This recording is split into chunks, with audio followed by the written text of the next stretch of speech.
Hola hermanos, es un honor estar delante de ustedes llevando a cabo el estudio de los salmos favoritos. El día de hoy vamos a ver el Salmo 51 de nuestras Biblias. Antes de comenzar, quisiera que oremos a nuestro Dios. Vamos a orar. Bendito Padre, te damos muchas gracias por tu amor, tu misericordia derramada en nuestras vidas. Te queremos pedir en este tiempo que vamos a estudiar este Salmo 51, tú nos guíes y nos muestres a través de tu palabra cómo debemos arrepentirnos delante de ti, Padre. Te queremos pedir que tú nos muestres y nos enseñes lo que tenemos oculto a veces en nuestros corazones y no lo expresamos. Ayúdanos en el nombre de Cristo nuestro Señor. Amén. Bueno, hermanos, continuaremos con el Salmo 51. Está dentro de la serie Salmos Favoritos. El tema a desarrollar el día de hoy, el tema a estudiar el día de hoy es deleítate en la restauración de Dios. Este Salmo 51, vamos a abrir nuestras Biblias en el Salmo 51. Ahí pongámosle un marcador a nuestra Biblia o si la abrimos digitalmente podemos mantenerla en el Salmo 51. Este salmo se encuentra dentro de un grupo de salmos penitenciales o de arrepentimiento. Este grupo se compone del Salmo 6, el Salmo 32, el Salmo 38, el 51, el que vamos a ver en este tiempo, el 102, el 130 y el 143. Todos estos salmos se encuentran bajo una sombrilla mayor que se llaman los salmos de lamentaciones personales. Estos salmos están en el Salterio hebreo y el día de hoy vamos a ver el Salmo 51. El autor, como son casi la mayoría de los salmos, es el rey David. Podemos ver en el encabezado del Salmo 51 a unas instrucciones que dicen al músico principal, Salmo de David. Cuando después que se llegó a Betsabé, vino a él Natán el profeta. Ese es el contexto histórico. Antes de entrar al Salmo, quisiera que tengas en tu mente, que hagas un ejercicio junto conmigo. Sigue detalladamente las indicaciones. Piensa en el pecado más grave que hayas cometido en tu vida. El pecado que hayas ofendido con tanta gravedad a Dios y al prójimo probablemente. Piénsalo, no lo confieses a alguien, a veces eso es peligroso, pero ponlo en tu mente ese pecado, sea el que sea. En este salmo que vamos a ver el día de hoy, habla acerca de adulterio, asesinato y también habla acerca de abuso de poder por parte del rey David. Quiero que pienses en ese pecado. Al final también lo voy a mencionar otra vez con un propósito. A veces se nos acaban las ideas y no sabemos qué pecado hemos cometido. Puede ser desde el adulterio, el robo, la difamación, la mentira, el chisme, la calumnia. Cualquiera que pienses que hayas cometido con mayor gravedad, ese tenlo en mente. Ahora piensa en otro pecado, el menor, el que pienses que es más insignificante, el que pienses que no has ofendido tanto a Dios. Al estar haciendo yo ese ejercicio me estaba acordando ayer en la noche, cuando a veces iba a la casa de mi abuela. Ella acostumbraba, porque ya partió, ya murió, acostumbraba a tener una olla grande con sus guisados para casi la mayoría de mis tíos. Y recuerdo perfectamente cómo a veces tenía una cacerola grande de barro hirviendo y tenía albóndigas. Y cómo me gustaba robárselas. Y a veces me las comía calientes, tan calientes que me quemaban la boca. Y me acuerdo de ese pecado, de uno de los pequeños, ¿no? Eso pasó hace mucho tiempo. Y también me acuerdo, no sé si fue Agustín o Martín Lutero en sus confesiones, en una de sus confesiones, que decía que le gustaba robar peras a sus vecinos y que esas peras eran menos dulces y menos agradables que las que él tenía en su casa. Teniendo estos dos tipos de pecados, uno grave y uno menos grave, quisiera decirte esto. Al estudiar este salmo, me di cuenta de que ya sea grave o pequeño el pecado, ese pecado nos puede llevar al infierno, tanto a ti como a mí. Pero también puede llevar ese pecado, el grave y el menos grave, llevó a Jesucristo a la cruz a morir por nosotros. Vamos a comenzar estudiando este salmo. Como había mencionado, el encabezado, hay una instrucción al músico principal y le está diciendo qué había sucedido antes de haber sido redactado este salmo. Te aconsejo que cuando estés leyendo el Salmo 51, a la par puedas también ir estudiando y reflexionando en el Salmo 32, porque tanto uno como del otro dependen mucho para entender lo que David estaba expresando. Dice ahí en nuestras Biblias esa instrucción al músico principal y nos direcciona a la segunda carta de Samuel. No la vamos a leer, pero vamos a recordar y meditar en lo que había sucedido. Dice en el capítulo 12 que después de que David había pecado, después de que había adulterado con Betsabé y había tratado de ocultar su pecado, había mandado a asesinar a Urías Heteo en manos de los amonitas y puso en riesgo también al ejército de Israel solamente porque cayó en una tentación. Y la instrucción es recordar el acontecimiento. Dice el encabezado que había venido Natán el profeta. Al estar estudiando esta parte, volver a recordar qué había pasado con David, siempre surgen algunas preguntas y en esta ocasión surgieron 3 preguntas que debo de hacer o que me hice para poder entender este texto.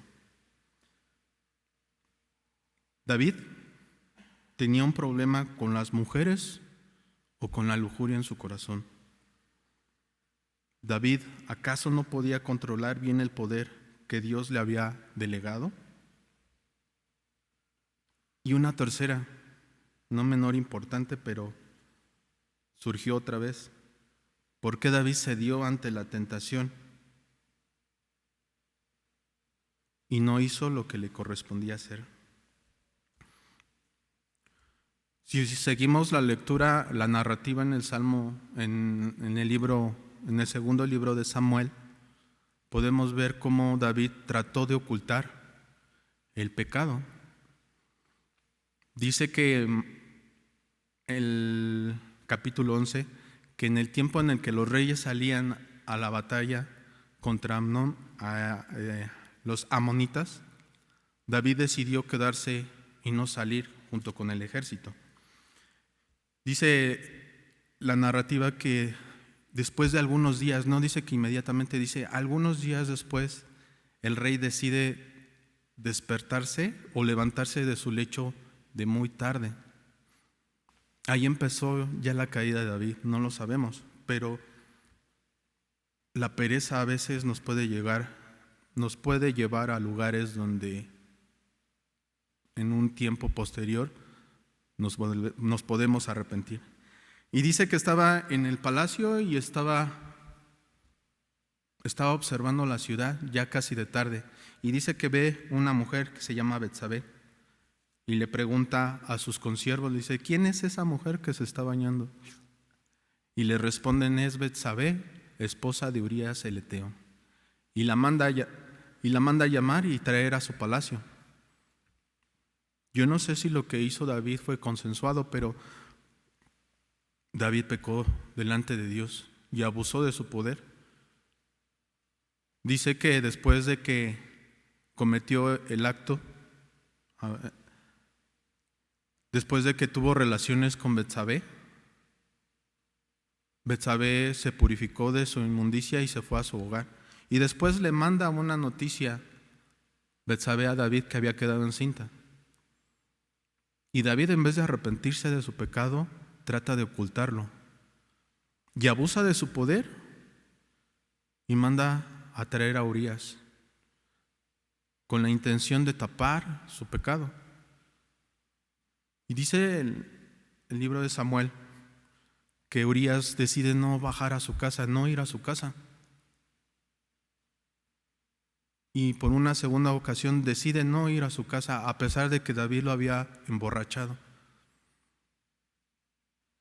Y David decide, en manos de Urías el Eteo, enviar una carta con la sentencia de muerte. Eso es lo que había sucedido. Sabemos el resto de la historia. Y dice el capítulo 12 de 2 de Samuel que entonces, después de que David había cometido este pecado delante de Dios, vayamos a 2 de Samuel. Había transcurrido alrededor de casi 9 meses, un poco más de 9 meses, porque Betsabé ya había dado a luz a un hijo. Dice el capítulo 12, dice que Jehová envió a Natán a David, y viniendo a él le dice una parábola que casi la mayoría de nosotros conocemos. Dice la misma narrativa que David, todavía Natán no había acabado de decir esa parábola y se había encendido en ira e inmediatamente emite un juicio contra tal hombre y le dice que tiene que pagar 4 tantos y morir. Estaba estudiando esa parte y David conocía a la perfección la ley. Sabía que tantos debía pagar un ladrón e incluso quiere verse un poco más misericordioso que Dios mismo, porque la ley dice que tiene que pagar 5 veces lo hurtado y David dice 4.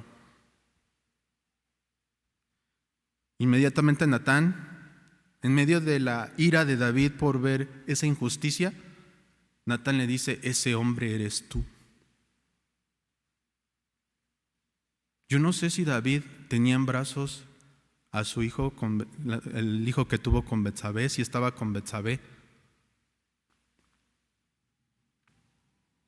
No sé si estaba con sus demás hijos, porque estuve estudiando acerca del contexto y en el capítulo 3 de Samuel dice que ya le habían nacido 6 de sus hijos. ¿Por qué menciono eso? Porque posteriormente va a venir la sentencia y su familia de David va a padecer las consecuencias del pecado de él mismo. Después de que Dios envía a Natán a David, David se da cuenta que ha pecado contra Dios y lo confiesa.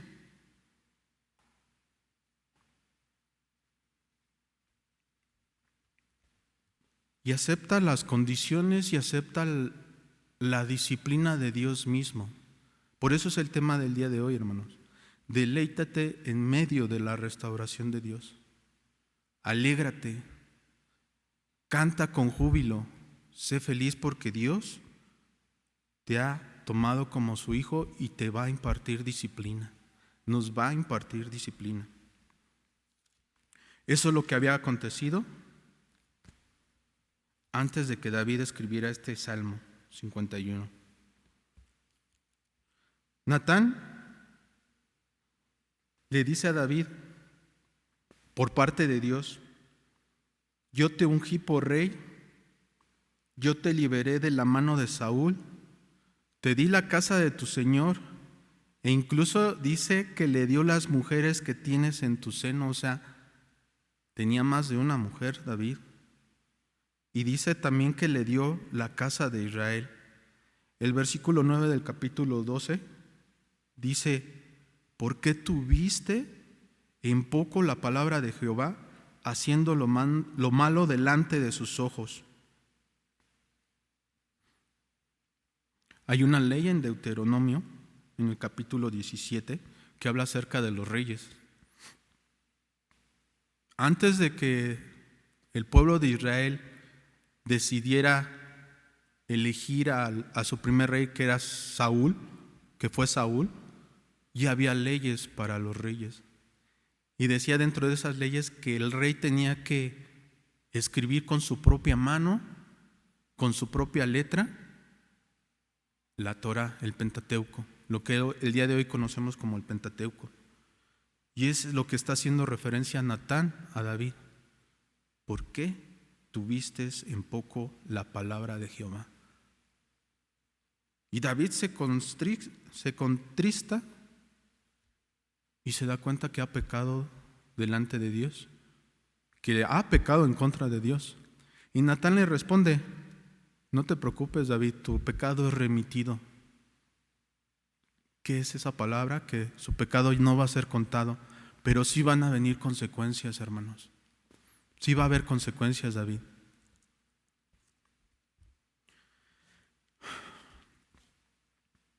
Gracias a su pecado hay un listado de lo que aconteció. Su hijo, que concibió con Betsabé, muere inmediatamente, casi después de que Natán lo exhorta. Muere Amnón, su primogénito. Es el que se metió con su hija Tamara, el que deshonró a Tamara. Muere Absalón, fue uno de sus hijos que se sublevó en contra de él. Muere Adonías, después de que David fallece. Tamar es ofendida por su hermano Amnón. Y Absalón se acuesta con las concubinas delante de Israel. Esa fue la disciplina por parte de Dios al pecado de David. Hermanos, realmente el pecado es algo que destruye.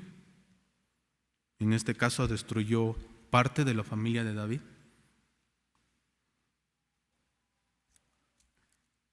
Este salmo fue escrito casi posterior a la muerte de su primer hijo, el hijo que tuvo con Betsabé. Vamos a entrar al salmo. Este salmo lo podemos dividir en 3 porciones. Del versículo 1 al 6 podemos ver la confesión del pecado de David. El día de hoy podríamos ponerle el título: la confesión del criminal. Él adulteró, asesinó y abusó de su poder. Así lo veríamos el día de hoy. La segunda parte, del versículo 7 al 13, podemos ver en sus ideas generales cómo David pide purificación de la perversidad que hay en su corazón y se la pide a Dios. Y del versículo 14 al 19 podemos ver cómo David ve a través de los sacrificios, las expiaciones, los holocaustos, que no existe ninguno que pueda quitar el pecado que había cometido. Y de cierta manera hace alusión al sacrificio perfecto que es el sacrificio de Cristo en la cruz. Recordemos, antes de empezar a estudiar ya de lleno el Salmo, que es un salmo de arrepentimiento que se cantaba de manera personal o de manera congregacional en tiempos del rey David. David es muy sabio y Dios, al mostrarle su pecado,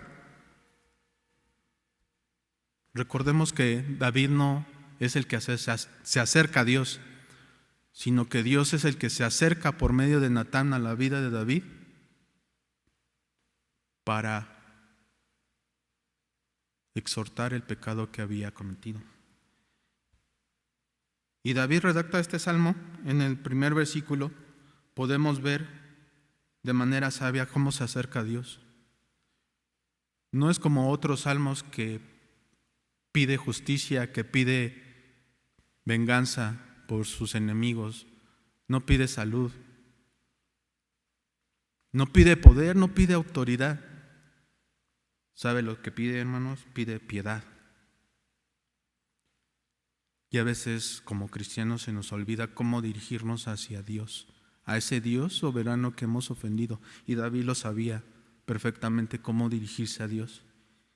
Y en el primer versículo dice: ten piedad, oh Dios, conforme a tu misericordia, conforme a la multitud de tus piedades, borra mis rebeliones. Como es costumbre en la poesía hebrea, David sobreenfatiza sobre una misma cosa, sobre una misma idea. Y en este primer versículo vemos que pide piedad, misericordia.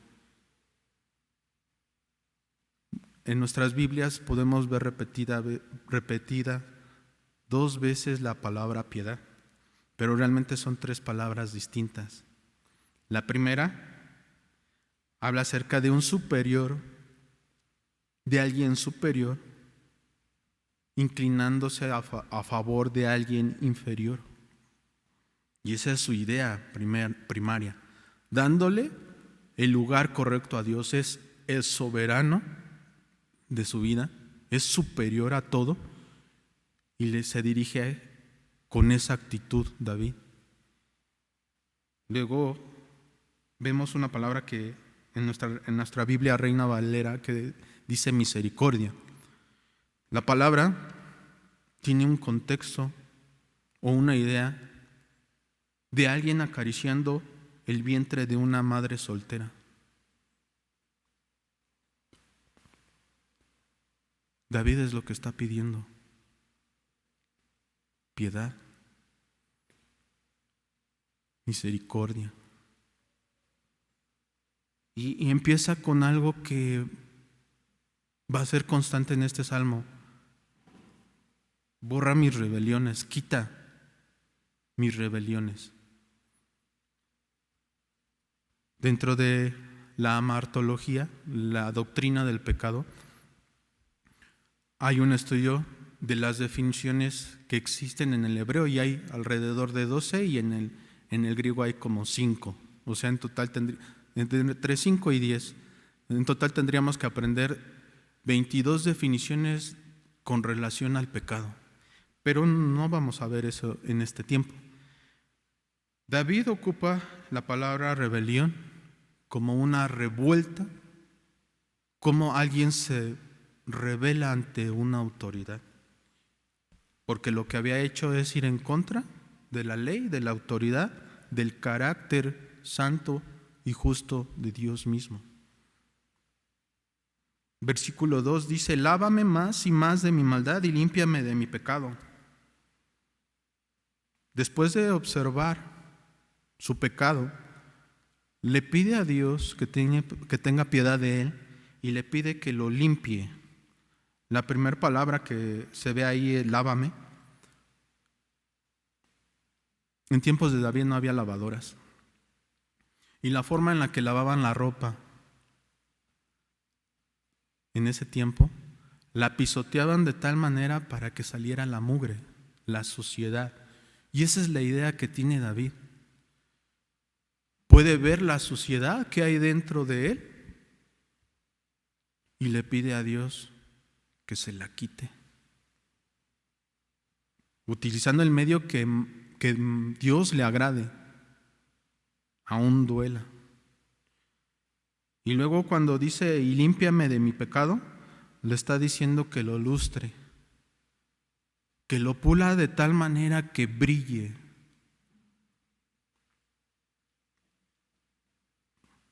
Estas son las características, vamos a empezar con las características de un arrepentimiento genuino. No le está diciendo, quítame solamente lo sucio externamente, sino le está diciendo, ve directo a la fuente de mi pecado. Ve y quítala, Dios.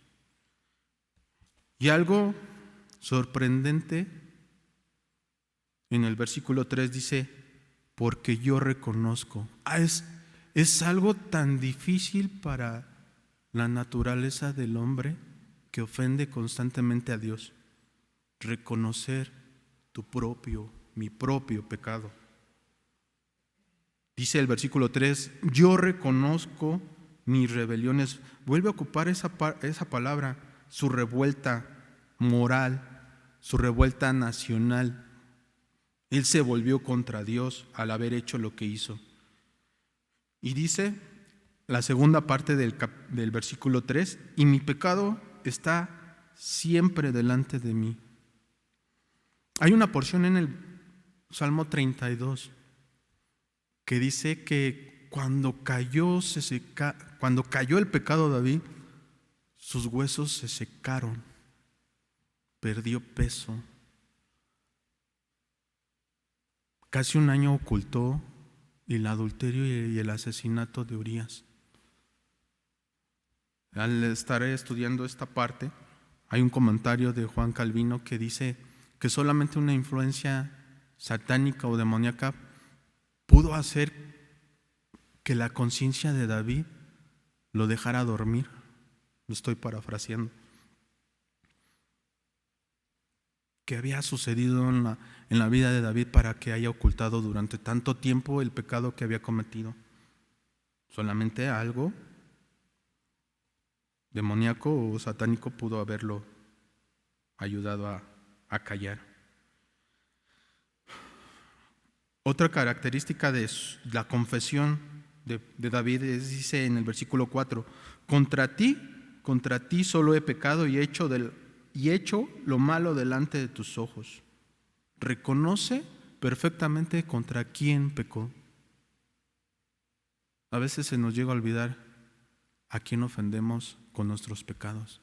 David no. David reconoce que había pecado contra el soberano, el creador del universo. Y dice que lo hizo delante de él. Dice, para que seas reconocido justo en tu palabra y tenido por puro en tu juicio. Le está dando el justo juicio a Dios. Él es justo. En ningún momento está tratando de justificar su pecado. Lo que a veces nosotros mismos hacemos. Decimos, no soy ladrón, soy cleptómano. A veces decimos, no soy calumniador, no soy chismoso, soy comunicativo. A veces decimos, soy de ojo alegre. No, tú eres lujurioso, tú eres perverso. Queremos cambiar la connotación de nuestro pecado. Queremos justificarnos antes de que Dios nos justifique. De eso está hablando David. Y continúa en su confesión en el versículo 5. He aquí en maldad he sido formado, y en pecado me concibió mi madre. David está hablando acerca de que desde que nació, él nació siendo pecador. No se hizo pecador con el tiempo. No lo hizo pecador la familia, no lo hizo pecador la sociedad. No le está echando la culpa a nadie acerca de su pecado. Él se está refiriendo que desde el vientre de su madre él ya era pecador. Y la palabra ahí que utiliza, pecado, es Abón, es perversidad. Dice, en perversidad me concibió mi madre. Siguiendo la confesión de David, dice, he aquí, tú amas la verdad en lo íntimo y en lo secreto me has hecho comprender sabiduría. Reconoce que a Dios le agrada que nosotros lo busquemos en nuestra intimidad día con día y que a través de eso nosotros podemos obtener sabiduría que Dios nos da en lo secreto, siempre y cuando seamos honestos delante de Él, en nuestra intimidad, hermano. De ahí de su confesión pasa a pedirle a Dios que lo purifique.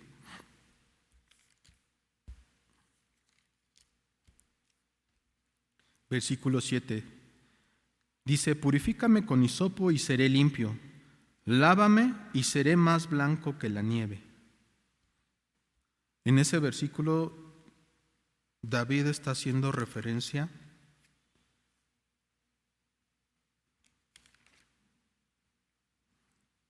a alguien cuando tiene contacto con un cadáver, ir ante el sacerdote y ser purificado, y con un hisopo es como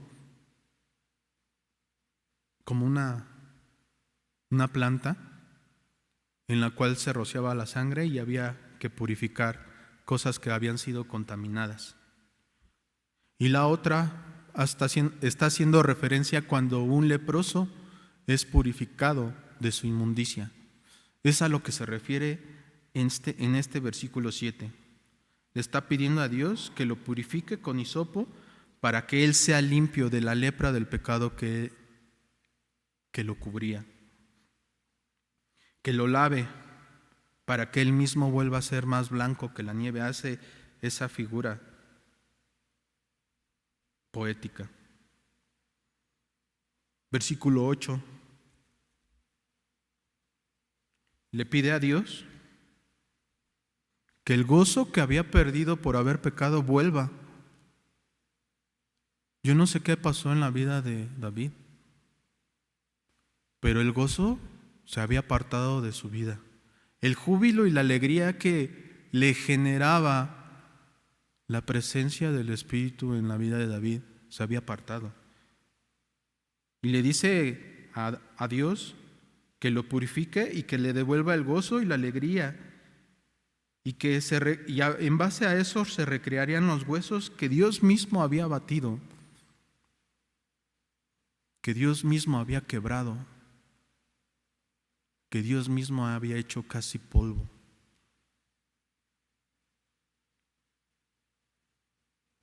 Versículo 9 dice, esconde tu rostro de mis pecados y borra todas mis maldades.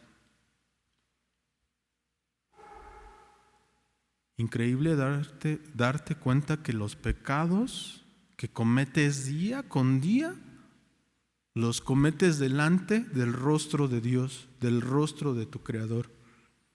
Y le está pidiendo eso, que quite su rostro de sus pecados, de sus rebeliones, y que borre cada una de todas sus maldades.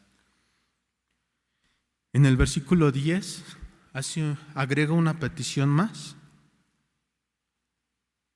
Ocupa un verbo que está en el libro de Génesis.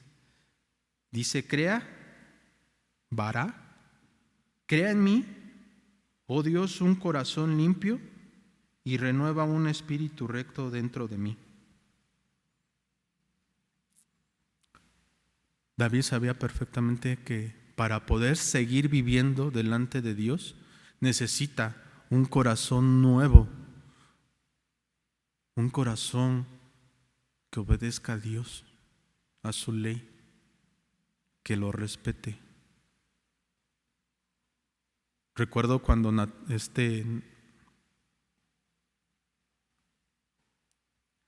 el fariseo se acerca a Jesús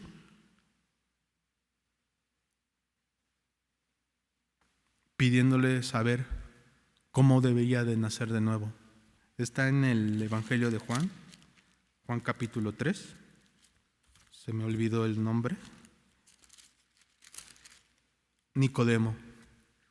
Cuando Nicodemo se entrevista con nuestro Señor Jesucristo y le da esa cátedra de cómo nacer de nuevo.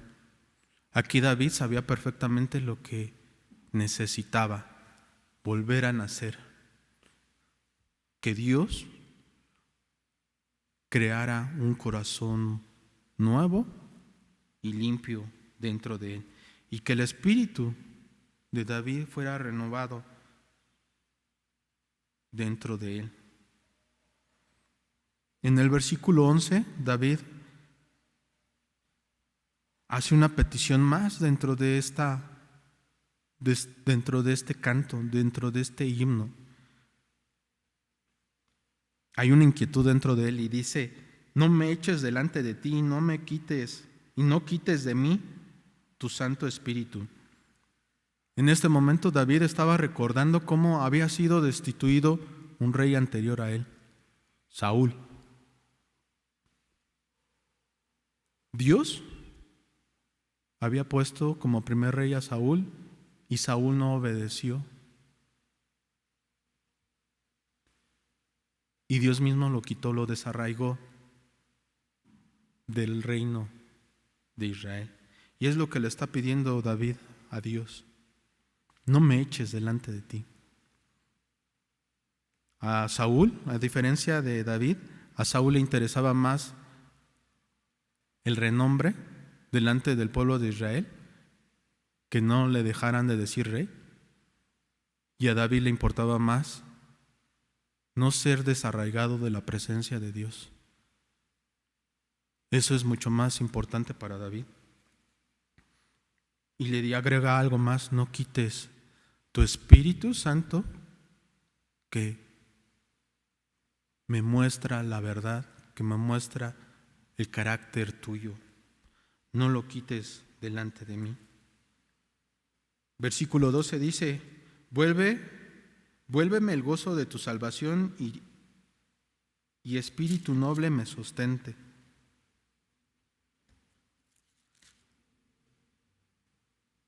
Le está pidiendo que vuelva en él el gozo de la salvación que solamente proviene de Dios. Y dice que en base a eso, el versículo 13, si tú me concedes esto, Dios, dice, entonces, solo entonces, iré y enseñaré a los transgresores tus caminos, y los pecadores se convertirán a ti. Hay ocasiones que no entiendo a Dios, porque en unas ocasiones, por algo minúsculo, por algo menor, determina quitarle la vida a los hombres. Abusan solamente por querer detener el arca y no caiga en el piso, lo aniquila. Pero en contraparte, podemos ver cómo a David, a pesar de lo que había cometido, no le quita la vida, lo perdona. Pero tiene una intención, tiene un propósito Dios: que un pecador arrepentido vaya y lo comunique a otros transgresores de la ley. Y es lo que está hablando David en este versículo 13. Entonces, si tú perdonas mi pecado, si tú me limpias, si tú pones en mí un corazón limpio, si tú no quitas el Espíritu que mora en mí. En ese tiempo el Espíritu Santo no moraba permanentemente en David. En el creyente el día de hoy, el Espíritu Santo mora de continuo. No se puede apartar. Dice David, entonces si tú me concedes esto, entonces yo iré a los transgresores, a aquellos que te ofenden igual que yo, y les enseñaré tus caminos, y esos pecadores se convertirán a ti. Ya estamos entrando en la tercera sección, en donde empieza a hacer David referencias a los sacrificios, a los holocaustos. Versículo 14 dice, líbrame de homicidios, Oh Dios, Dios de mi salvación, cantará mi lengua tu justicia. Podemos identificar aquí, si hubiera música escrita, que el tono empieza a ser más alegre cada vez, porque Dios le había perdonado ese pecado grave a David y lo estaba diciendo con júbilo, con alegría. Y dice que cantará, su lengua, su boca se abrirá y cantará de la justicia de Dios. Vuelve a agregar en el versículo 15, Señor, abre mis labios y publicará mi boca tu alabanza. Vuelve a enfatizar sobre la misma idea. Su corazón estaba agradecido porque Dios le había perdonado su pecado. Y ahora él prometía que iba a cantar delante de los transgresores la misericordia, la justicia y la bondad que Dios había tenido sobre ese pecador. Y aquí es donde empieza a mencionar una serie de sacrificios. En el versículo 16 dice, porque no quieres sacrificio, que yo lo daría. No quieres holocaustos, ofrenda totalmente quemada y ofrecida a Dios. Y aquí empieza David a explicar que es un sacrificio perfecto. Dice, los sacrificios de Dios son el espíritu quebrantado, el espíritu molido, el espíritu del hombre roto, fraccionado. Y al corazón contrito y humillado no despreciarás tú, oh Dios. La figura que aquí está mostrando David de un corazón roto, quebrantado, está diciendo también una persona que está postrada en el suelo, delante de Dios, delante de su Creador, delante del soberano. Eso es lo que está explicando David. Y para ir concluyendo ya el Salmo dice, haz bien con tu benevolencia a Sión, edifica los muros de Jerusalén. Yo me preguntaba por qué integró esta porción en este Salmo. Y al estar estudiando, la misma Jerusalén, el mismo pueblo de Israel había sido debilitado por el pecado de David. ¿Recuerdan que manda a Urías con su sentencia de muerte que Joab, su general del ejército, ejecute la orden y pone en riesgo todo el ejército? El pecado de David afectó al pueblo de Israel y se dio cuenta David de eso. Y dice que reedifique los muros de Jerusalén. Dice, para concluir, entonces, y solo entonces, te agradarán los sacrificios de justicia, el holocausto u ofrenda del todo quemada, entonces ofrecerán becerros sobre tu altar.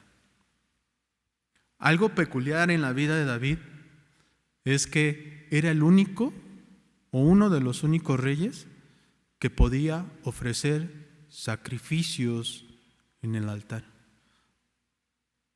Es una figura de lo que es nuestro Señor Jesucristo. David era rey, sacerdote y profeta.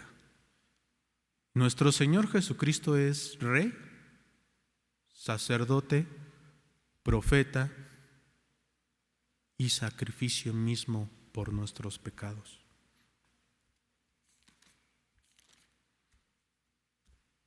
Cada vez que leas, estudies el Salmo 51, el Salmo 32 o cualquiera de los salmos que son penitenciales, recuerda que tenemos que meditarlo con un corazón arrepentido delante de Dios, porque al que hemos ofendido es a Él.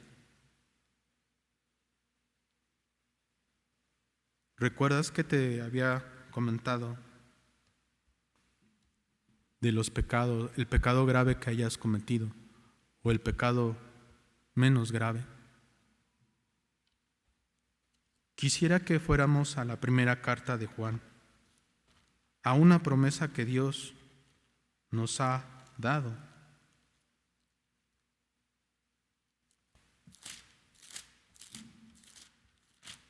Primera de Juan, capítulo 1, versículo 9. Y con eso vamos a concluir el estudio, hermanos. Dice: si confesamos nuestros pecados, Él, Dios, Él es fiel y justo para perdonar nuestros pecados y limpiarnos de toda maldad. La invitación en este tiempo, por el tema, por el Salmo, nos está invitando a confesar el pecado que hemos ocultado. Y dice la promesa de la carta de Juan que si lo confesamos, Dios promete limpiarnos como David le pedía a Dios. Límpiame de ese pecado. Nada más que debemos tener cuidado cómo hacer esto. Hay pecados que no es bueno o no edifica. A veces confesarlo a nuestra esposa, a nuestro esposo, a nuestros padres, sino que hay que acercarnos a un pastor, a un líder en nuestra iglesia y confesarlo, o incluso ahí en lo íntimo confesarlo delante de Dios y pedirle a Dios que te ayude a limpiar la maldad que hay en tu corazón. Preguntas que voy a dejar para reflexionar. ¿Qué pecado has estado ocultando por bastante tiempo? Es tiempo de confesarlo, hermano. ¿Por tu pecado has dejado de compartir el Evangelio? A veces nuestro propio pecado nos impide gozarnos de compartir la buena nueva a aquellos que también ofenden a Dios. Por el pecado que has ocultado, ¿has perdido el gozo de tu salvación? ¿No sabes cómo reconciliarte con Dios en este momento, gracias al pecado que cometimos? ¿No sabes que el pecado puede traer graves consecuencias tanto para ti como para los que amas? Y la última pregunta: ¿puedes ver en este salmo la gracia y el perdón de Dios por medio de Cristo Jesús? Reflexionemos esas preguntas, hermanos, y tengamos un tiempo íntimo con nuestro Señor. Vamos a orar. Bendito Padre, te damos muchas gracias por tu palabra. Queremos confesar delante de ti que te hemos ofendido, que hemos sido rebeldes a tu palabra, a tu santidad, a tu justicia. Te pedimos por medio de este estudio que tú nos limpies, nos purifiques de nuestra maldad. Nos gozamos de que nos hayas adoptado como tus hijos y nos impartes disciplina. Nos gozamos en medio de ella, Padre. Ayúdanos a continuar con fe y arrepentimiento en el día a día. Gracias por tu bendita palabra y te lo pedimos en el nombre de Cristo nuestro Señor. Amén. Saludos, hermanos.